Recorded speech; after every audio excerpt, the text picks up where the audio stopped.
저는 이번에 행복의 장사꾼 되기 총량의 법칙이라는 이야기로 여러분과 같이 제 이야기를 드리고자 합니다.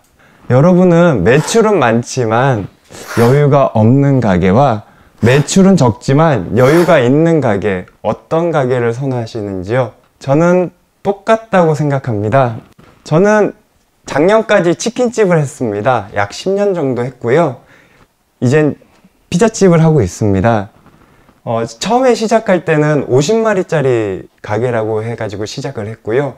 2년 뒤에 인근 가맹점이 이제 인수할 기회가 있어가지고 인수를 했습니다. 그러니까 80마리짜리 가게가 되었고요. 또 2년 뒤에는 이전할 수 있는 기회가 왔습니다. 그때 들어갈 때는 100마리짜리 가게라고 해가지고 들어갔습니다. 이게 100마리라고 한다면 하루에 100마리 파는 그런 가게 기준으로 얘기되는 겁니다. 제가 나올 때는 200마리짜리 가게라고 하면서 나왔습니다. 그게 작년 얘기였고요. 그때 이제 가게를 하면서 이제 50마리짜리 가게일 때는 12시부터 12시까지 영업을 했었고요. 그리고 80마리짜리 가게일 때는 12시부터 새벽 1시까지.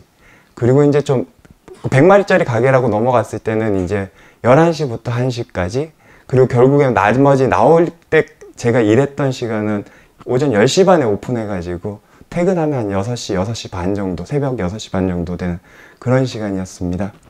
그때는 매출은 참 좋았고요. 그런데 시간이 좀 저한테는 큰 문제였습니다. 같이 일하다 보면 일하는 친구들 참 많아도 빵꾸가 날 때가 있거든요. 그래서 덕분에 저는 배달을 참 많이 했습니다.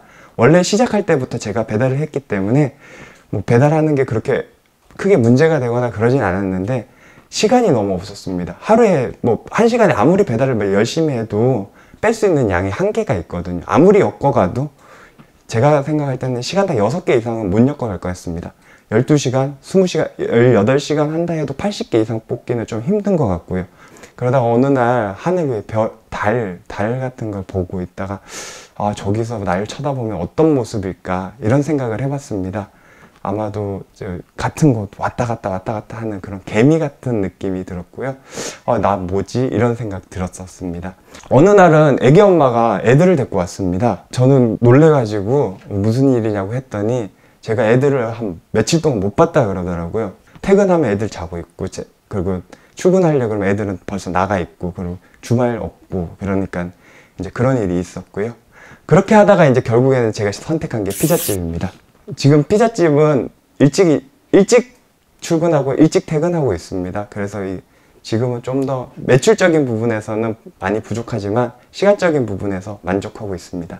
저희 시간이 장사의 여행이라고 생각됩니다. 10년 전에 저희 행복은 돈이었습니다. 돈이 너무 벌고 싶었습니다. 돈이 없어서 장가도 못 갈 거고요. 그리고 뭐 하고 싶은 거 못하고 돈을 너무 쫓아갔었고요. 잘 되신 사장님들, 오래 하신 사장님들 보면 이런 얘기 많이 하시더라고요. 나 자식 농사가 좀 아쉽다. 장사는 오래 해가지고 돈은 괜찮은데 자식이 아쉽다. 그런 얘기랑 또 장사하다 보니 나 몸이 결국에는 안 좋아졌다. 돈 벌어도 결국엔 병원 다 갖다 준다. 그런 얘기 많이 하시더라고요. 그 두 가지에 대한 변명을 하고 싶지는 않았습니다. 그래서 지금은 가족을 선택했고요. 그리고 앞으로는 건강하게 오래 일하는 것을 선택할 것 같습니다. 사장님들에게 행복은 무엇인지 여쭙고 싶습니다. 배고플 때 밥 먹는 거, 그리고 졸릴 때 잠자는 거. 그럴 때 저는 행복했고요. 그런데 밥을 계속 먹는다고, 잠을 계속 잔다고 행복하지는 않는 것 같습니다. 행복한 장사를 위해서는 자기가 좋아하는 것을 찾아야 된다고 생각합니다. 밥을 먹어야 될 때랑 잠을 자야 될 때를 구분해야 되는 것 같은 것 같습니다. 자기가 좋아하는 게 무엇인지, 가고 싶은 방향이 어딘지 찾는 게 좀 중요하다고 생각합니다. 행복한 장사를 위해서는 비용을 지불해야 됩니다. 뭔가를 지불해야겠죠. 돈을 벌기 위해서 저는 시간을 지불했었고요. 그리고 이제 또 가족과 같은 시간을 보내기 위해서 어떤 부분을 포기했던 것 같습니다. 최근에 있었던 저희 자기관리 사례입니다. 엉덩이가 작아지고 싶은 조승현입니다 라는 멘트를 작년에 썼었습니다. 딱 1년 전 얘기였고요. 기억하시는 분들도 계실 것 같습니다. 누구나 살을 빼기 위해서는 운동과 식사 조절을 얘기할 텐데요. 제가 운동은 이런저런 핑계로 안 하더라고요.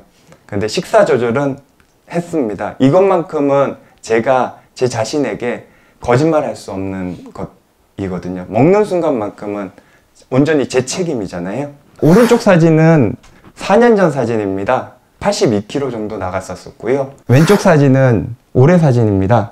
지금 약 70kg 정도 나가고 있습니다. 밥 먹는 즐거움을 조금 포기하는 대신에 체중 관리라는 과실을 얻게 되었습니다. 행복한 장사를 위해서는 다양한 교육을 들었던 것들이 저한테는 도움이 되었던 것 같습니다. 제가 좋아하는 이야기가 있습니다. 나무꾼 이야기인데요. 한 나무꾼은 열심히 나무만 뱄고요. 다른 한 나무꾼은 도끼를 갈면서 열심히 나무를 뱄습니다. 결국에 도끼를 갈면서 배웠던 나무꾼이 훨씬 많은 나무를 베었고요. 저는 그렇게 도끼를 갈지 않는, 그러니까 열심히 일만 하는 나무꾼이 되고 싶지는 않았습니다. 그래서 이런 강의를 듣고 있고요. 이런 강의가 저한테 이런 생각을 할 수 있는 계기를 많이 마련해 주셨던 것 같습니다. 성공한 사람들에 대한 책을 쓴 유명한 작가가 파산을 했습니다. 그는 이렇게 얘기했습니다. 실천하지 못했기 때문이라고. 아무리 교육을 받더라도 실천하지 못하면 결국에는 아무런 소용이 없습니다. 주변 사장님들 뵈면은 듣는 얘기가 무엇을 해봤다, 뭘 했다, 그런 얘기들이 저한테는 참 큰 자극이 되었습니다. 제가 교육을 받고 이런 실천을 해봤습니다. 교육을 받은 내용을 바로 가게에 적용하기에는 참 어려웠습니다. 하지만 제가 뭔가 실천하기 위해선 이런 실천은 어떨까라는 생각을 해봤습니다. 강의 내용을 정리하는 겁니다. 강의 내용을 정리하고 실제로 그런 강의 내용이 적용된 사례를 찾아보는 겁니다. 큰 회사에서는 어떤 것들을 막 실천하고 있잖아요. 그런 실천 사례들을 찾아봤고요. 그런 것들이 저한테는 나중에는 실천하는 데 도움이 될 거라고 생각합니다. 집을 짓는 데는 도면이 필요합니다. 도면 없는 집은 지어질 수가 없고요. 그리고 이렇게 강의 내용을 정리하는 것이 제가 실천하는데 집을 짓는 도면이 된다고 생각하고 있습니다. 10년 가까이 일을 하면서 이제 제가 실천했던 내용들이고요. 여러분들하고 같이 실천 내용을 공유하고자 합니다. 맛의 비결입니다. 맛있게 하기 위해서는 기준을 가지고 반복적으로 의문을 가지고 실천하는 것입니다. 저는 프랜차이즈에서 일을 했었고 기준은 제시되어 있었습니다. 프랜차이즈에는 레시피가 존재하니까요. 저희는 그걸 잘 따라하기만 하면 됩니다. 두 번째, 배민의 활용법입니다. 저는 벤치마킹 하는 거를 많이 권해드립니다. 골드바라고 들어보셨나요? 어느 족발집 사장님께서 골드바 이벤트를 하셨습니다. 알고 보니까 이렇게 양갱이더라고요. 양갱을 이제 손님들한테 간단하게 이제 나눠주는 이벤트를 하셨는데 참 제가 아무리 궁리하고 고민한다고 해서 이런 생각을 해내지 못할 것 같습니다. 하지만 그걸 보고 따라하는 거는 금방 할 수 있을 것 같더라고요. 세 번째는 직원관리입니다. 단호하지만 느슨하게입니다. 과거에는 느슨하게만 관리했습니다. 도와주는 친구들이 너무 고마웠기 때문입니다. 그렇지만 이게 또 어떤 문제가 발생하더라고요. 예를 들어서 밥 같은 것들이 될 수 있겠는데요. 아끼기 위해서 라면을 끓여줬었습니다. 볶음밥도 해주고요. 그러다가 가게가 점점 바빠지니까 김밥을 사주게 됐어요. 그래서 김밥을 먹다가 어느 날 이 친구가 참치김밥 한번 먹어보면 안 되겠냐고 그러더라고요. 그것도 괜찮을 것 같았어요. 고맙잖아요. 그래서 참치김밥 괜찮다 얘기했고요. 근데 어느 날 그 친구가 이제는 참치김밥 아니면 김밥을 안 먹더라고요.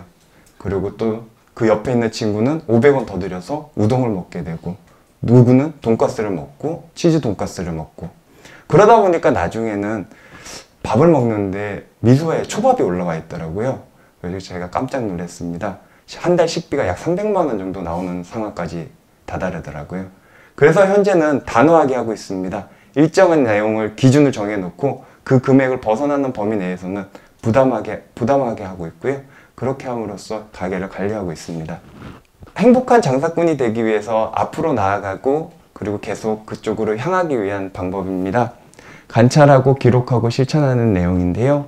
자기가 무엇을 좋아하는지 찾아보고, 그리고 자기가 무엇을 하고 있는지 관찰하고, 그리고 자기가 어디에 있는지 확인하기 위해서, 그리고 자기가 잘 원하는 방향으로 잘 가고 있는지 확인하기 위해서 기록하시고요. 그리고 자기가 앞으로 나아가려면 실천하는 방법밖에는 없는 것 같습니다. 결국에는 계속 이것이 실천으로밖에 이어지지 않는데요.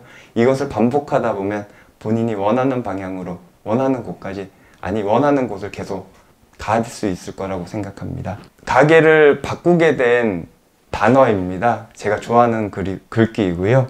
속도보다는 방향이라는 글귀를 좋아합니다. 속도는 실천을 얘기할 것 같고요.